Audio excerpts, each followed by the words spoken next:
New York, one of the most iconic cities in the world, and the fashion capital of North America. The most quintessentially American city in the country. 555, the people who brought you West Edmonton Mall and Mall of America, the two largest retail and entertainment projects in the Western Hemisphere, now bring you American Dream.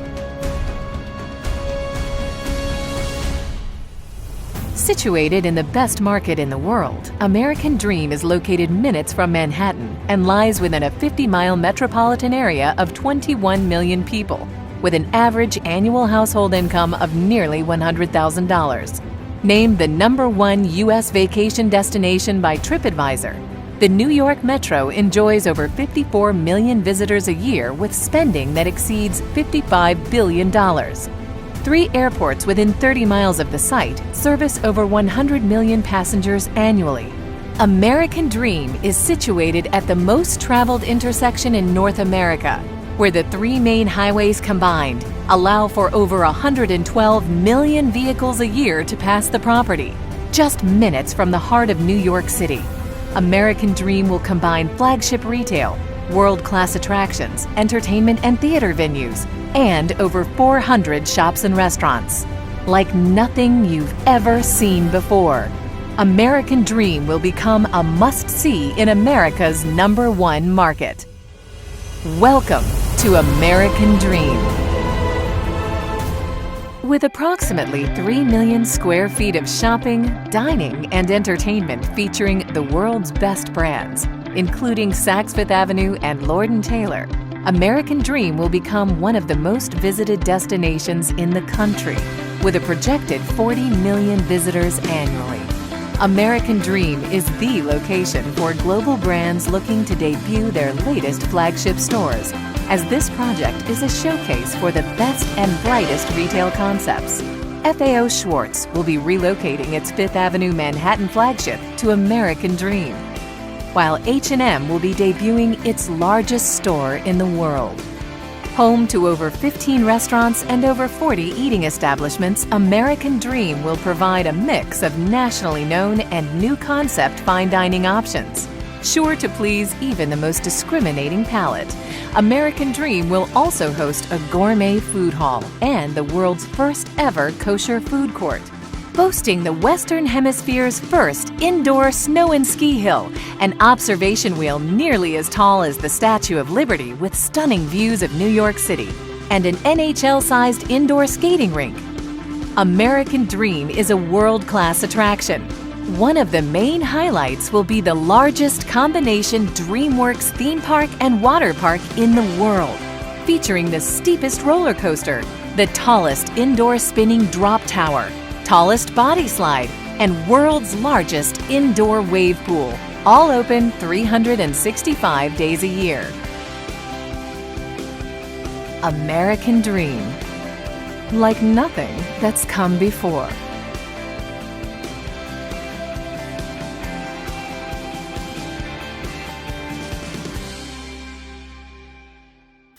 I'm Bob Gorlow. I'm the local partner along with Edgar Jones for American Dream Miami. In 2013, Skander Gurmesian, the patriarch of the Orthodox Jewish family from Iran, good place to come from if you're Orthodox Jewish, approached Edgar and I and said, we want to work with you on this project here in Miami. And so he said, how long will it take? And I said, how old are you? And he said, I'm not telling. But at breakfast today, I met Matt and Alan. Do you guys want to stand up? Matt and Alan, they probably left. Oh, God, guys. Oh. Brothers, they don't look alike. But that reminds me of a story. My son came down here for college to the University of Miami and met up with my partner at that time, a guy named Tad Templeton. We were at a Christmas party. Does anybody here know Tad? My condolences. So Tad, who's a little shorter than Edgar, was talking to, Eric, my son. He looked up at Eric and said, you know, you don't look anything like your father. And Eric just put his head in his hands and he started sobbing uncontrollably and looked up at him and said, "That's the nicest thing anybody's ever said to me." So anyway, we're a 7.2 million square foot project located in northwest Miami-Dade County, partially on land owned by the Graham family, who at the same time want to get approved and then build in response to the market about 6 million square feet, 3 million square feet in industrial office, 1,000 apartment units, 2,000 apartment units. Can I hear 3?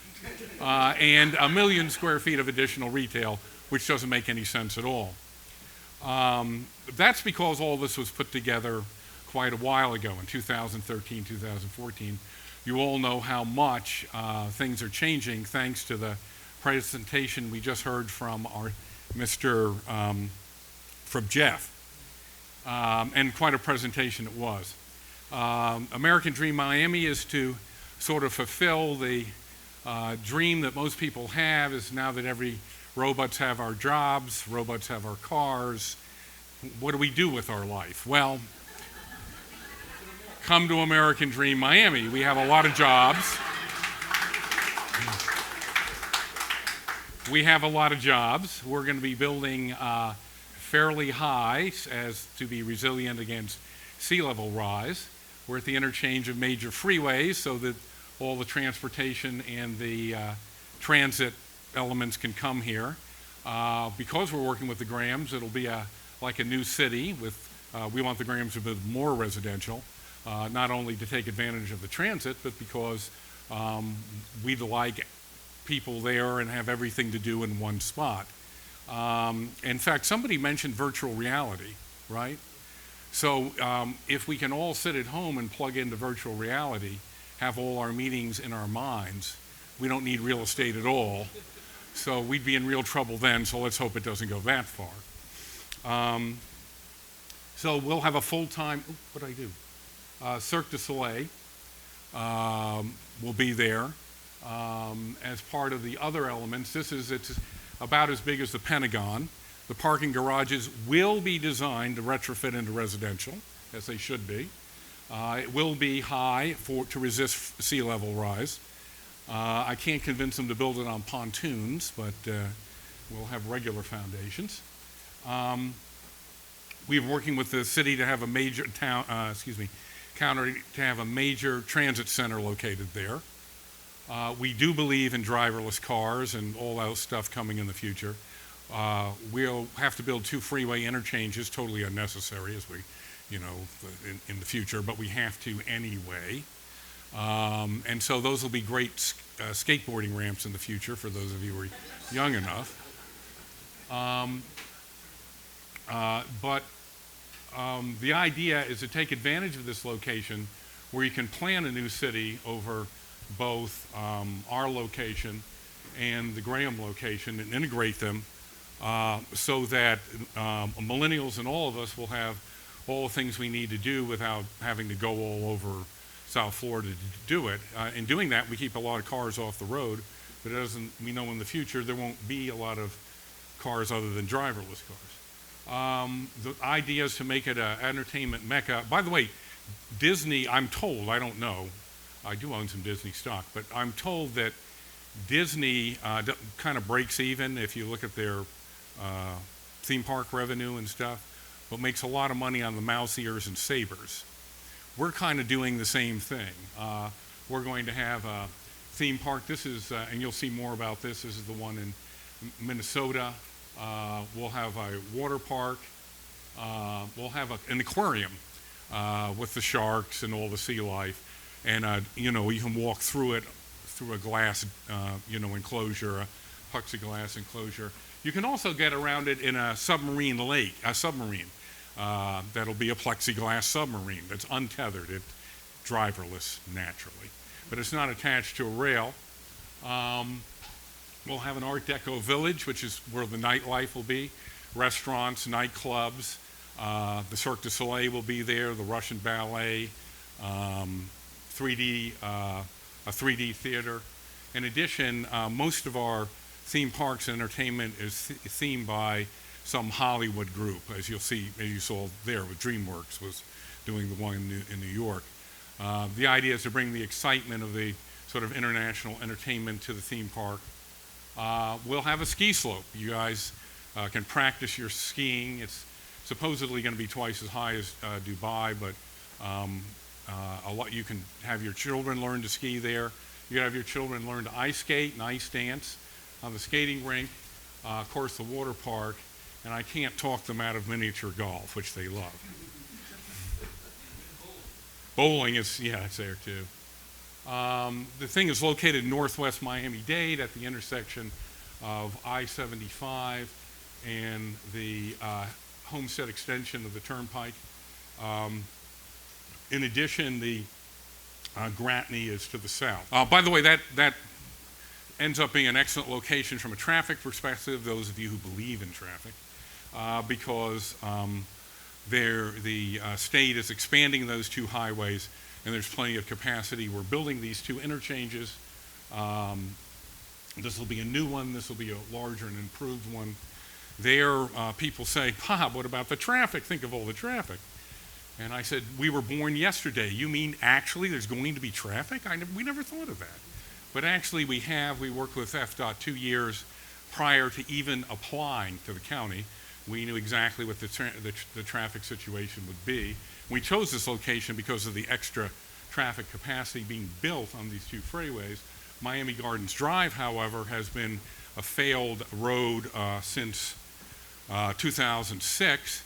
Now, as you know, we open at 10, like most entertainment facilities, and we close at 10. And so we don't really impact rush hour.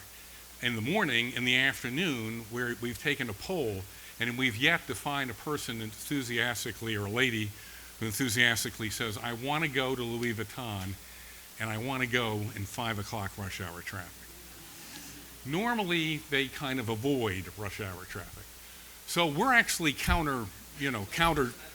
yeah, and our peak hour of the week is on Saturday. So, however, it's the Grahams who have a more traditional arrangement, and they're actually driving most of the ramps to accommodate their rush hour traffic. We replace huge industrial parks, which would put trucks on the road, which slow down those ramps at rush hour quite a bit. They have a huge impact. Okay, these are the second and third floor plans. We plan to have breathtaking architecture, many entertainment venues, 3D theater. We plan to have, what, pardon? IMAX, film production studios on site, and you all look like extras in a movie. So show up, we'll be needing them. The indoor ski slope, and one of the things in the indoor ski slope, as you saw, was the sort of area at the bottom of the slope where children actually have their birthday parties, because many people in South Florida and children haven't seen snow, so it's a real treat for them. The NHL ice skating rink, the amusement park, it's outdoor too because we can retract the roof. The water park, by the way, if you build an outdoor water park like this is a picture of the one in Edmonton. It's the real thing. It's about $100 to $150 million. You cover it, you add another $250 to $300 million. And of course, bowling and miniature golf. There will be museums. The family especially enjoys mineral museums. And then this is where I've had my greatest influence on the project, lots of restaurants. The Chinese acrobats, the Russian ballet. Of course, we'll have venues for things like the Super Bowl and other things where they'll be televised, and we can have this amphitheater environment. We'll have 2,000 hotel rooms, 1,000 in the convention hotel, 1,000 resort. And this is a rendering of the Art Deco village with the restaurants and nightlife and all the entertainment venues. I could talk a lot more, how we met them, why we're here, the future of retail, but I'll let you guys ask those questions. How's that? Great. Excellent. Perfect. How about time-wise? Perfect. We have a few questions to get things started, and then we will open it up to questions in the audience. But we're gonna, and you will open it up to this. Yes. This is Chepe Hey, thanks. Jose Serrano, my Have a seat, president, and he's Thanks. going to start this off with some. We already saw this station, and I think it's very exciting, and it is in a good process. And what I loved about seeing this is that we already have something in New York that is ready to open, right? Well, it'll be about a year and a half. So it is going to happen. One of the first questions that we wanted to ask you is not something about the project. How was the deal with the Grahams? How do you put it together? Well, as you all know, the Grahams claim they don't sell land. And you all know Miami Lakes has a lot of fee simple, absolute homeowners in the town. So you kind of wonder about that statement. But so we approached the Grahams, and they said, well, we don't sell land. And we said, we're not interested. They said, okay, we'll sell it to you. But don't tell anybody. So they don't sell land, and they're not selling. And what they think is that this is going to have a huge effect on their land value, which, by the way, it already has. The people have approached them and for JVs and other things that indicate land values vastly in excess of what they had previously thought that would be when it was an industrial park, whether or not we go forward. Some of those offers are whether or not we go forward. You know, the interesting thing to point out is, because we're full of real estate brokers here, how hard you can imagine it was to put this deal together. I handed to Bob because Bob did 99% of the work, but if you can imagine the Actually, land, a lot more than that. yeah, I'm sure. But the land, I think 80 acres was owned by the state, and you know how hard it is to buy land from the state, virtually impossible. 40 of those acres was under lease to the school board. And you can imagine how hard it is to terminate a lease to the school board.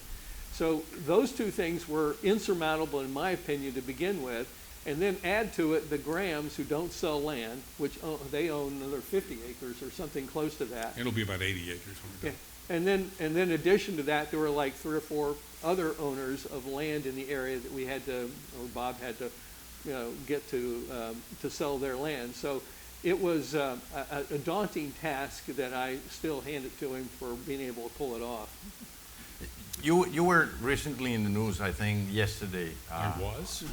And, What did they say? and what they're saying is that you still haven't got any approvals, and you're in the process. And how is that going for you guys? Yeah, we're in the process. It isn't that we still haven't. It's we're pursuing our approvals. In fact, according to the county, is they think we're going too fast, dangerously fast. But they're okay. They're okay with it. But they're saying, golly, you really want to move very fast. We'll try to accommodate you. In fact, we were hoping to go in July for our final approval. It'll be more like October. And one reason is because, when they're used to doing zoning changes and land use changes and development agreements, they're used to taking quite a bit of time. And, we want to move very fast because of the very thing that gentleman Jeff over here said. Hey, the world's changing. You have plans that get pretty stale if you don't move pretty quickly. So, but where we are is in November of last year, we received a 6-0 vote from the community council, which is a group of people elected by the community where your project is to review zoning changes. We got a 6-0 vote in favor. So the community has either, they're supporting us in their own way. There's a lot of concern from individuals, but the community as a whole, by virtue of that vote, is supporting us. Then we went to the PAB, Planning Advisory Board, received a 10-1 vote, and felt very good about that. Then we went to the Broward County, the Miami-Dade County Commission for our first reading on the CDMP, the Comprehensive Development Master Plan approval, and received a 10-1 vote. And then two commissioners were absent. And then we went to the South Florida Regional Planning Council, where we received a unanimous vote. So we feel pretty good. I mean, that's good, isn't it? I mean, Man, it where's sounds the pretty camp good. and still thing? And then in November, we'll be late October, mid-October 19th, we'll be going for our final vote on the Community Development Master Plan. That's the master plan change. The zoning, which will give us our zoning to build, and our development agreement, which means we have to have those freeway interchanges and other things in place before we open. The important thing about this is the word patience comes to mind, because as Bob pointed out, that 2013 was the first conversation about that. If we're lucky and everything moves the way it should, we'll be open in 2022, 2023. That's a 10-year process, but it's 7.2 million square feet and a $4 billion project. So I guess that's good. Let me then, what will be the impact of this real project in that specific region, and how will be the impact for the whole region? Well, the studies that were done by the state, the county, our study yielded around 13 to 14,000 direct jobs. Those are jobs where people are employed on our site. Then another similar amount of jobs, indirect jobs, what economists call the multiplier effect, which means the fact that these jobs are here, there are more jobs created. The county itself shows between 9,000 and 22,000 direct jobs in their study. The investment will be about $4 billion. We believe there'll be around 25,000 construction workers working on the site over that period. Graham's numbers are similar, and the impact should be enormously positive in terms of both tax base and jobs. I think, if I'm not mistaken, that the estimate is that there will be 4 times more tax revenue off of this developed. 6. 6 times, rather than what it would have been otherwise. Pardon? There you go. Why not? Well, what do you say, Edgar? 8? No, I said That's 6 6, before, sorry. and you said 6 is 6. He okay. wants 8. Oh, I see. Sold. Okay, so what will be the impact if it doesn't happen and it goes to where it should be? If it, The difference between the impact of what you're going to build and what it is, because it is yeah. industrial land, if I'm not mistaken. Which most one, of it. see? It's an industrial piece of land. yeah, it'll be most an of it. industrial property. In fact, we take 2/3 of the industrial truck traffic off the roads, so there'll be 2/3 less truck traffic. And like Edgar says, there'll probably be 1/6 the tax base and about 1/6 the jobs. It's a much smaller impact. Also, it'll take place over 40 years. Not we're building. What are we opening? We're 2022. So our impact is immediate. Is much more near term. Our part of it is the American Dream Miami project is 7.2 million square feet that basically gets built all at one time. All at one time. The Graham portion of it is built up over the next 25, 30, 40 years, whatever it is. So it takes a lot longer to have that come to market. You know, one of the things the county kept asking us is, why don't you give us plans for this and why don't you give us plans for that? And you know, our answer was that the retail and entertainment industry is changing so fast that we actually have to keep flexibility in order to respond so that we do the things that make sense by the time it opens. There are 4 elements that are driving us. One is raise the project as a future, you know, along with the Graham's, city, county-wide place that's resilient to sea level rise, being on the highways and the transportation. The second is we're driven by the notion of driverless cars. Those people, you know, there'll be tremendous unemployment because of automation, and driverless cars is just a type of automation. What that means is these people need jobs, you know, and if you're used to be a cab driver, you know, if you can get a job on our property, you're going to be very grateful. And so we're going to provide jobs when they're really going to be needed. In addition, folks have asked us, well, it's not that many high-paying jobs, 25,000 total jobs. Let's say 10% of them are high-paying. That's 2,500 high-paying jobs. No one else has brought 2,500 high-paying jobs to Miami. And we bring a lot of others, too. The third thing is just demographically, people don't want to get in the car to go do everything. They want these compact urban areas with tons of amenities. And they want to live there, they want to work there. They love the region, they're going to do things, but they want their lives to be walkable, not, cars. And then the fourth one, I think you went through 4. well, I did. Yeah. Okay, well, let me add another The one. fifth one. Economics. I mean, areas around the country are coming to us and say, do this here and do that there. You can't do that many $4 billion projects. We want to do this thing here, and one of the reasons we want to do it here is because of the potential of Miami, despite sea level rise. And it's the economic development aspect that makes us on the same page with the County of Miami. They need jobs, we provide jobs. They need investment, we provide investment. They need a compact urban development, we provide compact urban development. The other thing to point out here is that while we all talk about there's 3.5 million square feet of retail, and a lot of it is going to be traditional retail that you see at Aventura or other places like that. But there is a change to some of that. Some of that is going to be more entertainment oriented. There are 2 places, there are a theme park and a water park, that are all entertainment oriented. But within the retail portion, there is components that are more entertainment oriented as well. And so there's going to be a difference just because we're reacting to what the real market's about. Yeah, it comes to something that we just saw in Europe, that the trends of the shopping center or malls are just not for people to go and just shop, just the entertainment, just the whole experience, like they call it. So you have to have restaurants. It's an experience. And, right? and that's not going to be, unless we're printing our food, which eventually we print the food, but you want to eat it in a nice restaurant with good friends. According do to that in Chris, virtual reality. Soller, we will never be able to print wine, right? So we'll have a good place to go there. Well, it's interesting that you bring that up because David Simon spoke at the University of Miami Real Estate Impact Conference this year. I don't know if some of you were there or not, but he was bringing up the fact that his malls are having, like Dayland, for instance, was built where it was sort of a passive environment. You put these shops around and people walked up and down and they enjoyed it. But today it says that's not what's happening. They need to go back and change and modify the existing environment so that there's more activity, more entertainment involved.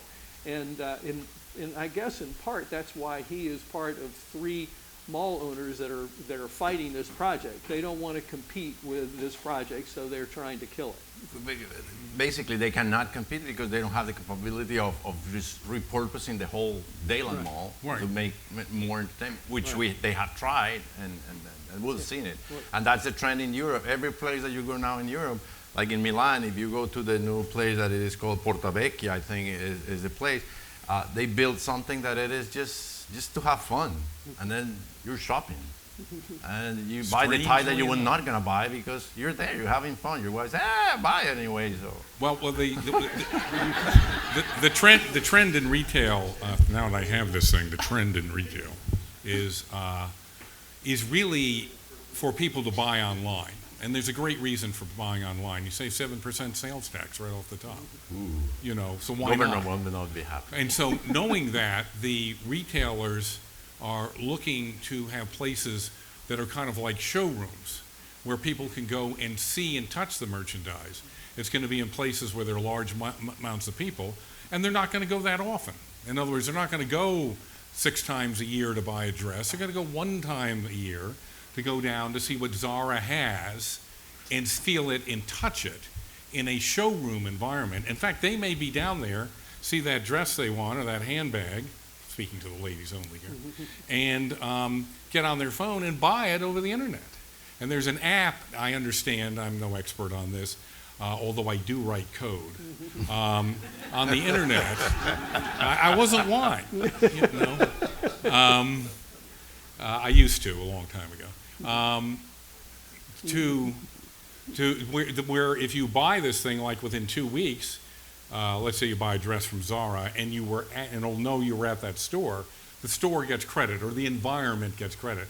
And there are now more environments than stores. The idea is it's another tool to help get you, the ladies, and you, the guys, excited about the merchandise.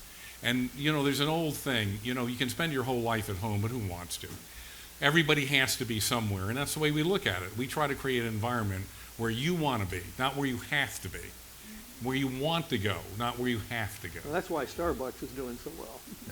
Yeah, so the game will be to go to the shopping center, to the mall, order it online We call it on your phone, and try to race so that you beat the delivery time in your at the front door, so you can pick it up. That'll be a game. Or we And have your it, or we have it for self-driving you, car. or we have it for you at the valet when you, Yeah, it is. whatever you want. Now I want to open it to the Well, I have one public. question. Oh yes, of I have course. one question for the audience. Is there any reporters here?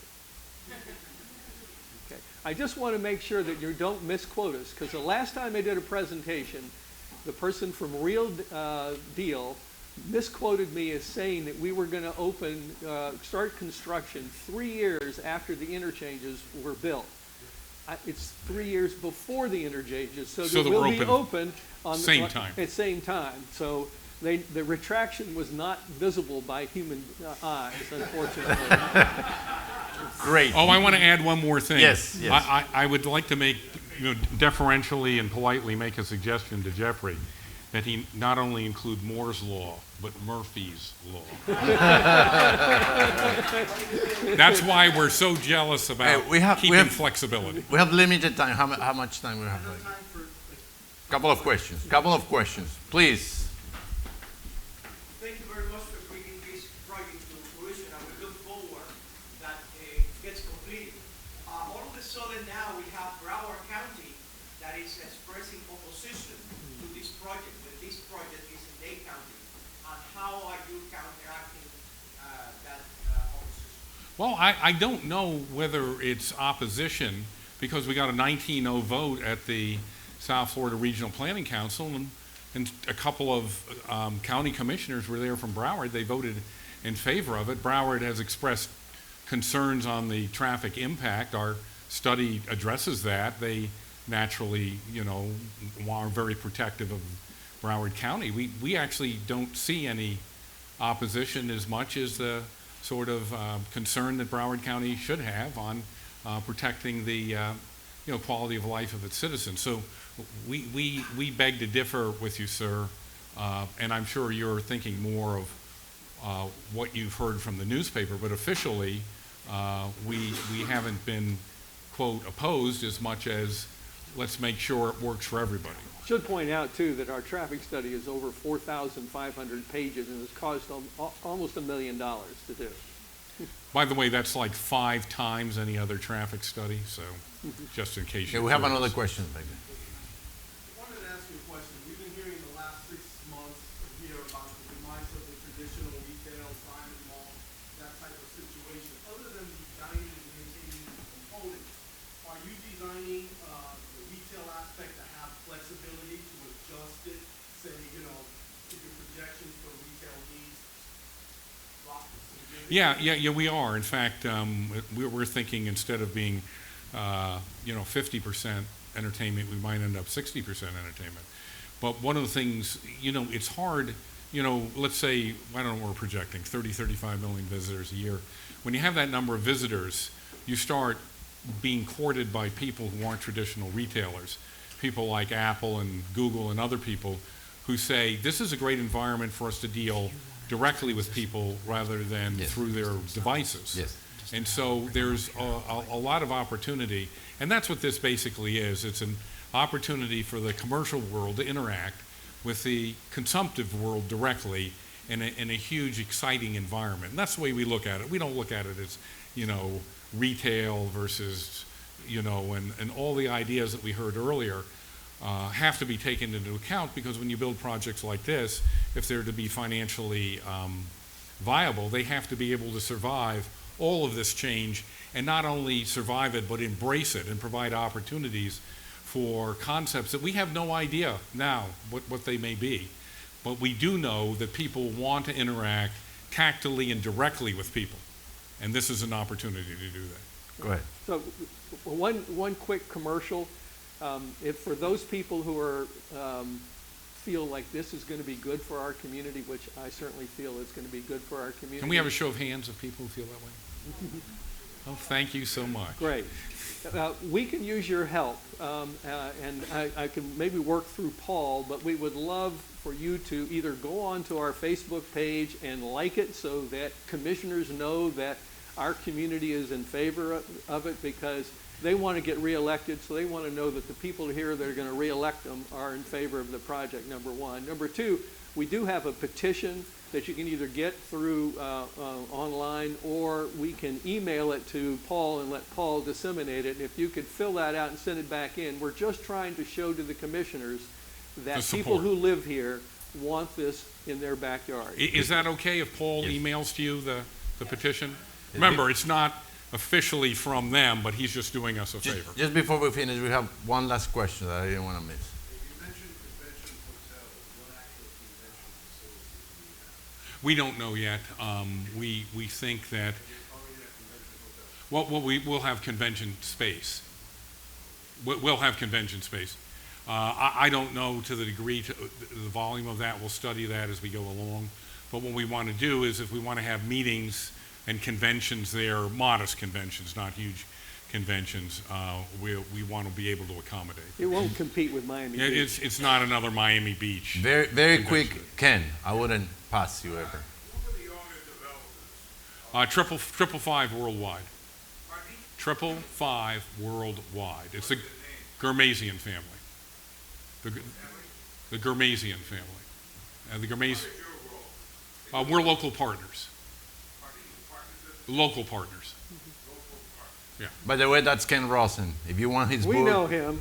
if we have his book is gonna be somewhere here. Oh, at Yes. the University of Berkeley, Ken Rosen? No. Okay, thank you very much. I really appreciate you coming on.